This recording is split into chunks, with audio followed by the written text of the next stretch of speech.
आज है lecture number 5।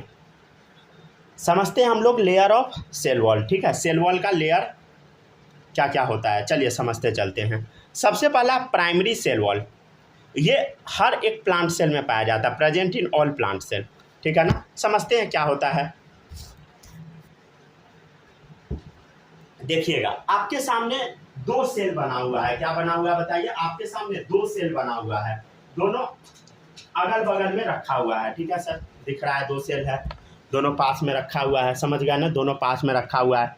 अब देखते चलिएगा दोनों में क्या क्या है। सबसे बाहर जो सेल वॉल है इसको हम बोलते हैं प्राइमरी सेल वॉल। जैसे मान लीजिए ये एक सेल है, ठीक है, तो इसका जो सबसे बाहर है प्राइमरी सेल वॉल। मान लेते हैं ये एक सेल है, समझ गए, तो इसका बाहर वाला लेयर है primary cell wall.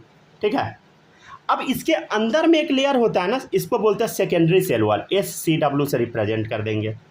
Secondary cell wall 3 layer में डिवाइडेड होता है। S1 बाहर से हम लोग देख रहे हैं, S1 S2 S3। ठीक है, सेकेंडरी सेल वॉल 3 लेयर में डिवाइडेड है। और उसके अंदर में क्या होगा, सेल वॉल के अंदर में सर प्लाज्मा मेम्ब्रेन होता है। तो देखो अंदर में प्लाज्मा मेम्ब्रेन है, देखिए दोनों में प्लाज्मा मेम्ब्रेन। सर और क्या क्या होता है प्लांट सेल में? अरे भाई, प्लांट सेल में एक बड़े साइज का वैक्यूल होता है, देखो वैक्यूल, यहाँ भी वैक्यूल। और क्या होगा, न्यूक्लियस होगा। ठीक है, तो ये है एक सेल वॉल का स्ट्रक्चर, टिपिकल सेल वॉल। समझ गया ना, टिपिकल सेल वॉल का स्ट्रक्चर आपके सामने बना हुआ है।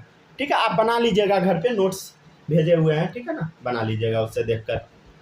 अब देखिएगा, यहाँ तक हो गया, पढ़ लिए, पढ़ लिए ना, एक बार देख लीजिए। रुक जाइए, कर देते हैं, जूम कर देते हैं।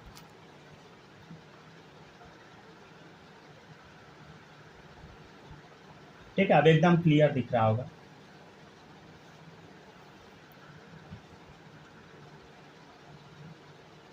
आप लोग रिकॉर्डिंग वाले यूट्यूब में तो जूम का फीचर रहता ही है, उससे देख लीजिएगा। ठीक है ना, हो गया क्या, देख लिए figure?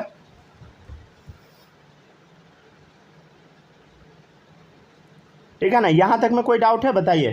Primary cell wall, secondary cell wall, ठीक है ना, इस समय कोई डाउट नहीं होगा। नेक्स्ट देखिएगा,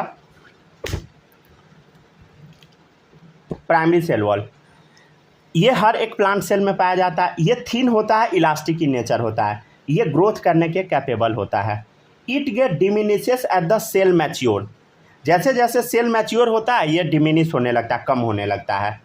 और इसमें सेलुलोज, हेमी सेलुलोज, पेक्टिन और प्रोटीन पाया जाता है। समझ गया ना। अब नेक्स्ट है सेकेंडरी सेल वॉल, ये थिक होता है, समझ गया ना, 3 लेयर अभी दिखाया, S1 S2 S3। ठीक है, and rigid structure, absent in meristematic cell. Meristematic cell का मतलब होता है डिवाइडिंग सेल, जो सेल डिवाइड कर रहा होता है उसमें नहीं पाया जाता secondary cell wall. Secondary cell wall form inner to primary cell wall toward membrane, मतलब सेल मेम्ब्रेन की तरफ या प्लाज्मा मेम्ब्रेन की तरफ सेकेंडरी सेल वॉल क्या करता है, बोलो, ग्रो करता है। ठीक है ना, प्राइमरी सेल वॉल से प्लाज्मा मेम्ब्रेन की तरफ ग्रो करता है। समझ गया ना, बाहर से अंदर की तरफ ग्रोथ होता है। कहाँ से? बाहर से अंदर की तरफ। ठीक है ना, चलिए अब देखिएगा, cellulose is the main constituent of cell wall but the cell wall में ऑल्सो कंटेन। देखिए सेलुलोज सेल वॉल में सबसे मेन चीज है। ठीक है ना, लेकिन इसके अलावा और भी चीज़ मिलेगा, जैसे NCERT का स्टेटमेंट है, hemicellulose, pectin, cutin, suberin, lignin. ठीक है, ये सब का काम क्या होता है, सब सीखिएगा धीरे धीरे, अभी नहीं। ठीक है ना, देखिए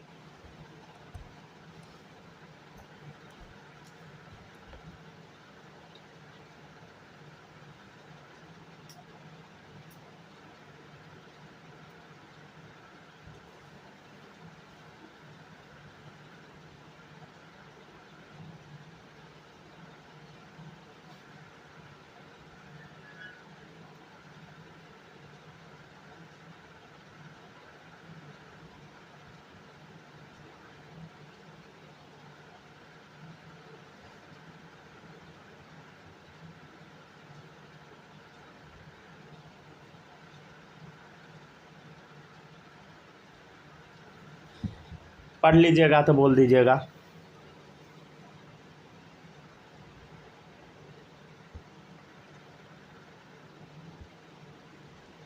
अच्छा, जो जो चीज़ फिगर में है ना वो इसमें हम लिखे नहीं है पूरा डिटेल में। क्यों नहीं लिखे हैं? क्योंकि वो काम का नहीं है, समझ गया ना। उससे क्वेश्चन तो नहीं आता है, समझ गया ना, नीट में, लेकिन कोई भरोसा नहीं है, कुछ भी आ सकता है, समझ गया ना। इसलिए हम लोग दूसरा बुक अभी प्रेफर नहीं कर रहे हैं। अभी जब तक 1-2 साल अच्छे से पेपर नहीं होगा नीट का, तब तक पता नहीं लगेगा कि क्या पूछेगा।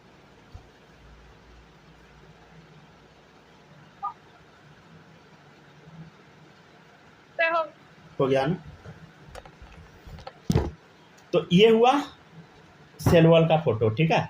नेक्स्ट है इन ट्रैकिट्स ऑफ जिम्नोस्पर्म, देखिएगा इन ट्रैकिट्स ऑफ जिम्नोस्पर्म, ठीक है। इन ट्रैकिट्स ऑफ जिम्नोस्पर्म, देखिएगा जिम्नोस्पर्म में जो ट्रैकिट्स होता है उसमें क्या क्या होता है, देखिएगा टर्शियली सेल वॉल इज प्रेजेंट, ठीक है। ट्रैकिट्स में, ट्रैकिट्स कहाँ होता है, जिम्नोस्पर्म में होता है। जब जिम्नोस्पर्म पढ़िएगा ना एनाटॉमी में तब बताएंगे। तो टर्शियरी सेल वॉल प्रेजेंट होता है इसमें, मतलब सेल वॉल का एक और लेयर होता है जो कि हेमीसेलुलोज और जाइलैन का बना होता है। यहाँ पे सेलुलोज एब्सेंट होता है, समझ गए ना। नेक्स्ट है बायोसिंथेसिस या फॉर्मेशन ऑफ सेल वॉल, ठीक है ना। बायोसिंथेसिस या फॉर्मेशन ऑफ सेल वॉल समझते हैं हम लोग, देखिएगा। Requirement of cell wall, cell wall के लिए क्या क्या चीज़ का जरूरत है। पहला सेलुलोज, प्लाज्मा मेम्ब्रेन बना के देगा। Hemicellulose and pectin, Golgi body या डिक्टियोसोम बना के देगा। क्यूटिन एंड सुबेरिन, स्पेरोसोम बना के देगा।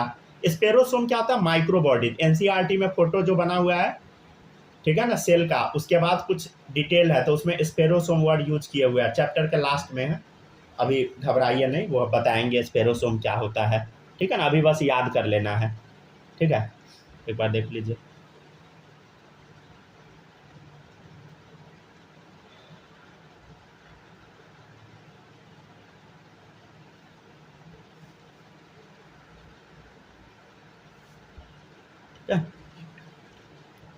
एक सेकेंड रुक जाइएगा, देख लीजिए, पढ़ते चलिए, ठीक हो गया ना।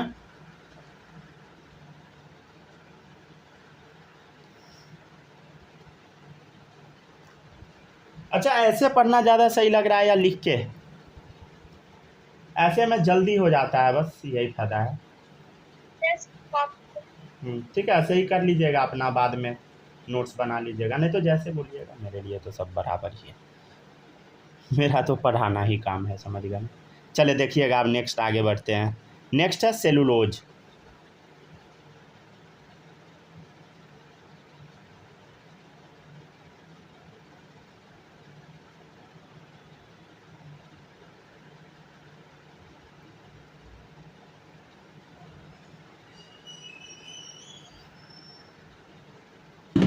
नेक्स्ट देखिएगा, नेक्स्ट है सेलुलोज। चलिए समझते हैं सेलुलोज, ठीक है। तो सेलुलोज क्या होता है, पॉलीसैकेराइड का टाइप है। ये ग्लूकोज यूनिट का पॉलीमर होता है। पॉलीमर क्या होता है सर, समझिएगा, देखिए एक मोती मोनोमर, मल्टीपल मोती पॉलीमर, समझ गया ना, तो वही है। तो पॉलीमर ऑफ ग्लूकोज यूनिट मतलब छोटा छोटा ग्लूकोज यूनिट के जब ग्रुप बन गया तो उससे पॉलीसैकेराइड बनता है। जैसे मान लीजिए छोटा छोटा ग्लूकोज है, ठीक है, तो जब सबका ग्रुपिंग कर दिए तब क्या बन गया, सेलुलोज बन गया, ठीक है, समझ गया ना। तो ये सेलुलोज है, मान लीजिए सेलुलोज को एक धागा हम मान लिए, ठीक है, सेलुलोज एक धागा रेड कलर का, तो एगो ब्लू कलर से धागा बना दिए तो सेलुलोज फाइबर बन गया। अब ये जो सेलुलोज फाइबर है ये वैसे ही बनाता है सेलुलोज माइक्रोफाइब्रिल। क्या बनाता है बताइए, सेलुलोज माइक्रोफाइब्रिल। सेलुलोज माइक्रोफाइब्रिल जो है form framework of cell wall, यही सेल वॉल का फ्रेमवर्क तैयार करता है, समझे। तो ये क्या है बताइए, सेलुलोज का माइक्रोफाइब्रिल है, समझ गया ना, ये है। अब इसके बीच बीच में मैट्रिक्स अभी दिख रहा है, ऐसे ऐसे जो ये सब है, क्या बता, मैट्रिक्स है। अब देखिएगा यहाँ पे एक और प्रोटीन है, इसको हम बोलते हैं एक्सपेंसिन प्रोटीन। ये सेल वॉल को लूज करता है जरूरत पड़ने पे, तो सेल वॉल लूजनिंग फैक्टर। तो matrix of cell wall consist of, cell wall के मैट्रिक्स में क्या क्या मिलेगा, मतलब ये जो खाली जगह सब देख रहे हैं, मतलब जो डॉट डॉट बना है, इसमें हेमी सेलुलोज, पेक्टिन, प्रोटीन, ये सब मिलेगा, ठीक है। देखते चलिए,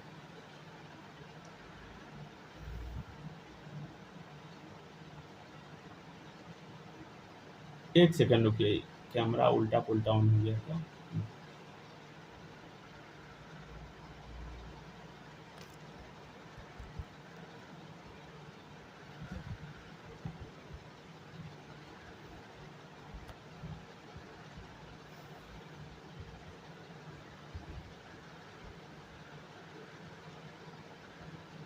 पढ़ते चलिए, ठीक है।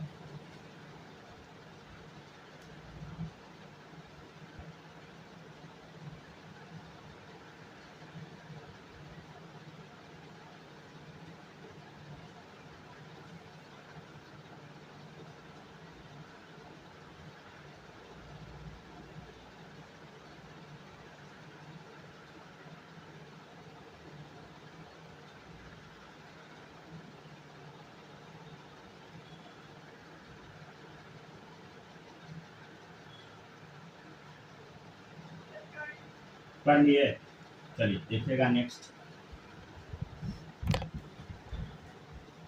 नेक्स्ट क्या है समझते हैं। अच्छा, सुबह में ही कोशिश कीजिएगा क्लास कर लेने का, ठीक है ना। रात में थोड़ा थक जाते हैं हम, समझ गए ना। सुबह में पूरा एनर्जी रहता है। नेक्स्ट देखिएगा, नेक्स्ट है प्लाज्मोडेस्माटा, ठीक है ना। कोशिश कीजिएगा, अगर पॉसिबल होगा तो सुबह में ही करा देंगे, नहीं तो कोई बात नहीं है, ठीक है ना। नेक्स्ट है प्लाज्मोडेस्माटा। चलिए समझते हैं क्या होता है प्लाज्मोडेस्माटा। ये टर्म दिए थे स्ट्रासबर्गर। ये क्या होता है, साइटोप्लाज्मिक कनेक्शन होता है बिटवीन टू एडजेसेंट या नेबरिंग सेल। मान लीजिए ये एक सेल है, ये एक सेल है, तो दोनों का जो साइटोप्लाज्म है उसके बीच में जो कनेक्शन बनाता है वही क्या है, प्लाज्मोडेस्माटा। ये साइटोप्लाज्मिक कनेक्शन, ये जो आप रेड कलर का देख रहे हैं अंदर में, यही क्या है बताइए, प्लाज्मोडेस्माटा। रेड मतलब एक्चुअल में ये पूरे कनेक्शन को बोलते हैं प्लाज्मोडेस्माटा। अरे ये देखो, जैसे ये सेल है, ये सेल है, तो सेल के बीच बीच में गैप है, तो यही है प्लाज्मोडेस्माटा। इसी के थ्रू कोई भी चीज़ आएगा जाएगा, ठीक है ना। तो it is the characteristics of multi cellular plant. Multi cellular plant का कैरेक्टरिस्टिक्स है, क्यों बोलो, हर एक सेल आपस में कोऑर्डिनेटेड रहेगा। अब देखिएगा डेस्मोटिब्यूल। डेस्मोटिब्यूल क्या होता है बताइए, tubule of endoplasmic reticulum. Endoplasmic reticulum का एक टिब्यूल है, क्या, डेस्मोटिब्यूल जिसको बोलते हैं, ये है इंडोप्लाज्मिक रेटिकुलम का टिब्यूल है। Help to maintain continuity of cytoplasm. यही क्या करता है बताइए, साइटोप्लाज्म में कॉन्टिन्यूटी बनाने में मेंटेन करता है, समझ गया ना। अच्छा, और सुनिएगा और क्या क्या है बताते हैं, थोड़ा समझिएगा। देखिए ये साइटोप्लाज्म है, हाँ सर साइटोप्लाज्म है, ये तो आप बता दिए डेस्मोटिब्यूल है। डेस्मोटिब्यूल इंडोप्लाज्मिक रेटिकुलम का एक टिब्यूल है। इसका काम होता है साइटोप्लाज्म के बीच में कॉन्टिन्यूटी मेंटेन करना, हम मान लिए सर। अब देखिएगा ये है आपका primary cell wall. Primary cell wall, secondary cell wall कहाँ बनेगा, इसके अंदर बनेगा, हाँ सर बनेगा। अच्छा, इस दोनों के बीच में एक और लेयर है जिसको हम बोलते हैं मिडिल लैमेला। क्या बोलते हैं, मिडिल लैमेला। तो मिडिल लैमेला क्या करता है, दो सेल को जोड़ता है। तो मिडिल लैमेला को हम लोग प्लांट सीमेंट बोलते हैं, common layer between two plant cell. और ये कैल्शियम और मैग्नीशियम पेक्टेट का बना होता है, जिसमें कि कैल्शियम का अमाउंट ज़्यादा होता है, मतलब कैल्शियम पेक्टेट ज़्यादा है, समझ गया ना। मतलब ये जो बीच वाला लेयर है ना मिडिल लैमेला, इसमें कैल्शियम पेक्टेट का अमाउंट ज़्यादा है, राइट, समझ गया ना। चलिए पढ़िए तो अब एक बार अच्छे से। पहले प्लाज्मोडेस्माटा देखिए, पहले प्लाज्मोडेस्माटा पढ़िए, फिर नीचे का बताते हैं मिडिल लैमेला अच्छे से, फिर function of cell wall. Clear है ना। सेल वॉल का काम क्या क्या होता है देखिएगा इधर, provide shape to the cell, समझ गया ना, सेल को सेल का शेप देगा। Protect the cell against mechanical damage and infection, cell को मैकेनिकल डैमेज और इन्फेक्शन से बचाएगा। सेल टू सेल इंटरेक्शन, एक सेल को दूसरे सेल से इंटरेक्शन में मदद करवाएगा, समझ गया ना। Act as a barrier to undesirable macromolecule, जैसे मान लीजिए सेल वॉल है तो बड़ा बड़ा जो मैक्रोमोलिक्यूल है उसको अंदर ही नहीं जाने देगा समझ गया ना। तो ये है, पढ़िए तो पहले जहाँ तक दिख रहा है वहाँ तक पढ़िए।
हो गया। चलिए देखिएगा, ये पढ़िए अब। नेक्स्ट है आपका फंक्शन ऑफ सेल वॉल, ये भी देख लीजिए, ठीक है ना, यहाँ तक तो करा दिए है ना। थोड़ा सा साइटोप्लाज्म के बारे में बताया, ये भी बताते। देखिएगा, ये टर्म दिए थे स्ट्रासबर्गर, ठीक है ना। ये सेमी फ्लूइड मैट्रिक्स होता है, ठीक है, और ये मेन एरेना होता है। एरेना मतलब एरिया, जहाँ पे सेल्यूलर एक्टिविटी होता है दोनों प्लांट और एनिमल सेल में। मतलब साइटोप्लाज्म में ही बहुत सारा प्रोसेस चल रहा होता है। क्या चलता है आगे सीखिएगा, समझ गया ना, फोटोसिंथेसिस में। चलिए पढ़िए पहले इतना।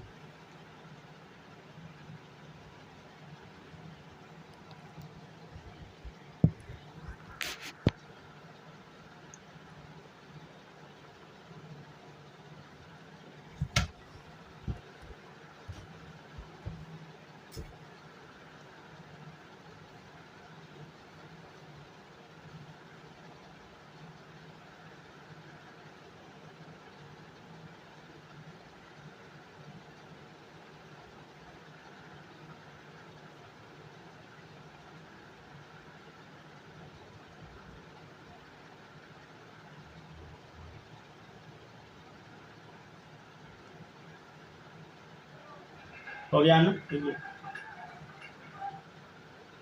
चलिए अब देखिएगा नेक्स्ट।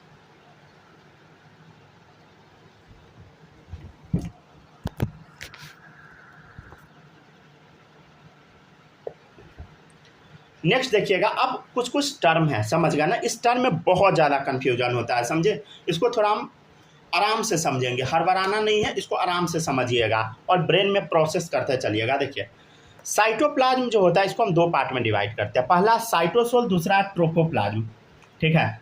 साइटोसोल क्या होता है? Liquid part of cytoplasm. जैसे मान लीजिए सेल है, समझ गए। तो अंदर जो साइटोप्लाज्म है उसका जो लिक्विड वाला पार्ट है उसको हम क्या बोल देते हैं? साइटोसोल। और ट्रोपोप्लाज्म में दो चीज़ पाया जाता है। पहला सेल ऑर्गेनेल्स है, समझ गया ना। और सेल ऑर्गेनेल्स एक्चुअल में लिविंग होता है, living structure present inside the cell. और एक और होता है ड्यूटोप्लाज्म। ये नॉन लिविंग इंक्लूजन होता है, मतलब नॉन लिविंग बॉडी, थोड़ा बहुत कुछ कुछ पाया जाता है। इंक्लूजन क्या होता है बताएंगे आगे। Which are secretory in nature, ये कहीं कहीं से सीक्रेट उक्रेट होता है या कुछ सीक्रेट करता है, समझ गया ना। अब क्या करता है आगे बताएंगे, राइट। तो एक बार ये पढ़िए तो प्रोसेस कीजिए। साइटोसोल हो गया लिक्विड पार्ट ऑफ साइटोप्लाज्म। ट्रोपोप्लाज्म में सेल ऑर्गेनेल्स क्या बताइए, ठीक है, लिविंग स्ट्रक्चर है। और ड्यूटोप्लाज्म क्या बताइए? Non living structure present inside the cell.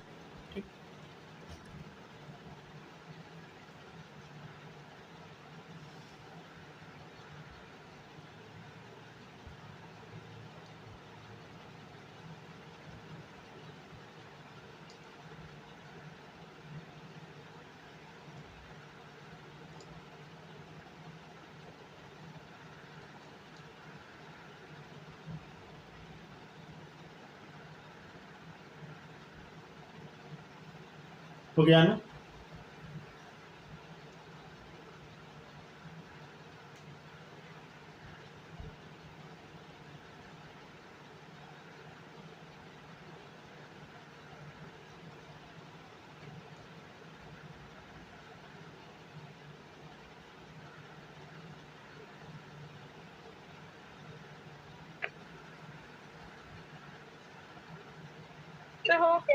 हो गया ना।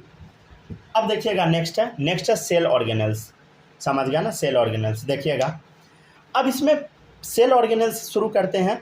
इसमें एक टर्म आता है इंडो मेम्ब्रेन सिस्टम, मतलब इंडो मेम्ब्रेन सिस्टम। अब ये क्या होता है इंडो मेम्ब्रेन सिस्टम, बताते हैं। देखिए, इस सिस्टम में ना चार चीज़ होता है: endoplasmic reticulum, Golgi body, lysosome, vacuole, ठीक है ना। इसको याद कैसे कीजिएगा? GERLV, मतलब गोल्जी बॉडी, ठीक है, या गोल्गी बॉडी, जो आप पढ़ते हैं पढ़िए। इंडोप्लाज्मिक रेटिकुलम, लाइसोसोम, वैक्यूल, ठीक है। अब ये क्या काम करता बताएंगे। दे शो कोऑर्डिनेटेड फंक्शन, चारों का फंक्शन आपस में कोऑर्डिनेटेड है, मतलब कनेक्टेड है, जुड़ा हुआ है। कैसे जुड़ा हुआ अभी हम देखते हैं, देखिएगा, गौर से देखिएगा। इंडोप्लाज्मिक रेटिकुलम में मान लीजिए इंडोप्लाज्मिक रेटिकुलम है, तो रफ इंडोप्लाज्मिक रेटिकुलम होगा और स्मूथ इंडोप्लाज्मिक रेटिकुलम होगा। रफ इंडोप्लाज्मिक रेटिकुलम ना प्रोटीन बनाता है, ठीक है। और प्रोटीन बनाता है, हाँ सर। और स्मूथ इंडोप्लाज्मिक रेटिकुलम जो होता है लिपिड बनाता है, ठीक है, समझ गया ना, क्लियर है, हाँ सर ये तो बना दिया। अब ये कहाँ पे जाता है बोलो, गोल्जी बॉडी के पास। किसके पास गया बोलो, गोल्जी बॉडी के पास गया। अब ये क्या कन्वर्ट होगा बताइए, ये जो प्रोटीन है इसको ग्लाइकोप्रोटीन में कन्वर्ट कर देगा ये, और लिपिड को ग्लाइकोलिपिड में कन्वर्ट कर देगा, ठीक है ना, क्लियर है। और जो ये गोल्जी बॉडी है ना, एक्चुअल में ये इंजाइम भी बनाता है, और वही इंजाइम एक्चुअल में लाइसोसोम होता है, समझ गया ना। अब कैसे ये सब कनेक्टेड है सब आगे पढ़ना है, ठीक है ना।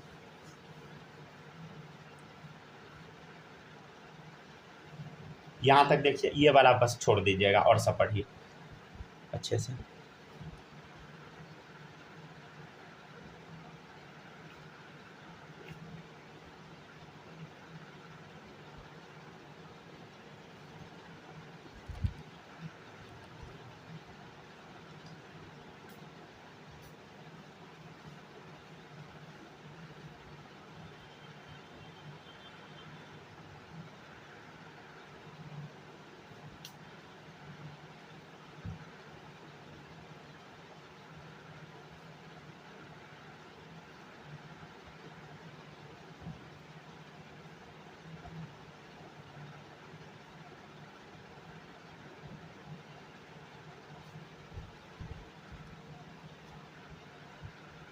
हो गया, देख लिए, इसको अच्छे से देखिएगा, फिर से हम बताते, देखिए इंडोप्लाज्मिक रेटिकुलम RER प्रोटीन बनाएगा, SER लिपिड बनाएगा, दोनों को पैक कर करके ग्लाइकोप्रोटीन ग्लाइकोलिपिड बना दिया गया।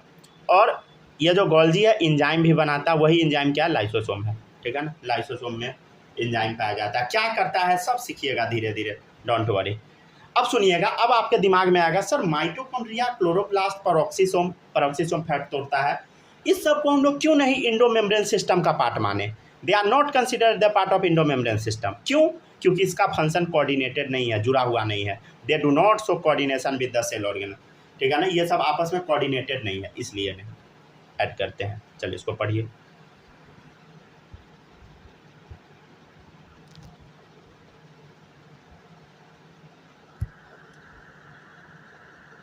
रिकॉर्डिंग ऑफ कर देते हैं, ठीक है ना।